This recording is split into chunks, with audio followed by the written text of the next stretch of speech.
Vadodara railway station પર digital lounge શરૂ કરવાનું દેશનું બીજું અને રાજ્યનું પ્રથમ રેલવે સ્ટેશન ડિજિટલ લોન્જ શરૂ। વડોદરાના સાંસદ ડોક્ટર હેમાંગ જોશી સહિતના તમામ લોકો ઉપસ્થિત રહ્યા। મુસાફરો ₹200 1 કલાક સુધી લોન્જનો ઉપયોગ કરી શકશે।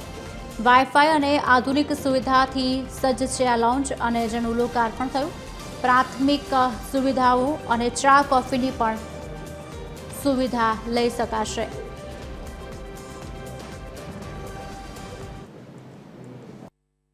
જે રીતે એરપોર્ટની અંદર વર્કિંગ સ્પેસ હોય ત્યાં પોતે કોઈપણ મુસાફર હોય લેપટોપની સાથે કામ કરી શકે, કોઈ મીટિંગ અટેન્ડ કરવી હોય તો કરી શકે, પાવર નેપ લેવો હોય તો નેપ લઈ શકે। એ પ્રકારની તમામ જે સુવિધાઓ એરપોર્ટમાં મળતી હોય એવી સુવિધાઓ એનાથી ઘણા ઓછા દરે રેલવે સ્ટેશનના મુસાફરોને મળે એ માટે થઈને ભારતનું બીજું અને ગુજરાતનું પ્રથમ એવું ડિજિટલ લોન્ચ આજે વડોદરાની અંદર એનું ઉદ્ઘાટન કરવામાં આવ્યું છે। बड़ौदा बहुत ही इंपॉर्टेंट कमर्शियल, इंडस्ट्रियल और बिजनेस हब है।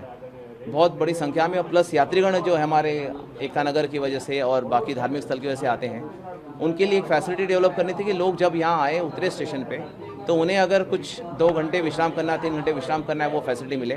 उसके बाद नहाने धोने की फैसिलिटी अच्छी हो, बिल्कुल क्लीन सुंदर हो, वो करके फिर वो यहाँ रेडी होकर चाय नाश्ता करके फिर अपने कार्य में जा सकते हैं।